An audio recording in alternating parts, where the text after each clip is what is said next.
From movie projectors to TVs, laptops, and gaming apps, teachers have always experimented with new technology to augment classroom lessons and increase student engagement.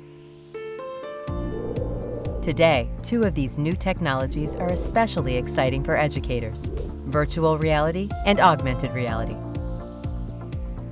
So what are they, and how do they differ?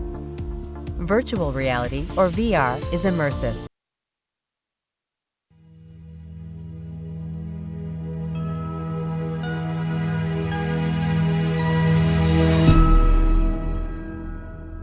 Please welcome to the TEDx Sonoma County stage, Philip Koffold.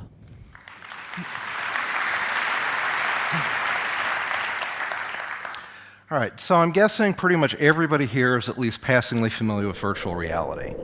It is kind of the newest, latest, shiniest, fanciest technology to kind of come out lately. And I bet it's on a lot of Christmas lists on top of that. Being a game developer, I'm sure, for everybody else, I'm sure it can be seen as nothing more than a new way to play video games.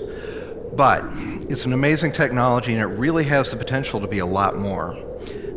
And while I'm a game guy, I'm the technical lead for the game department at the Academy of Art. I gravitate towards video games, but there's a lot of other things that it's being used for.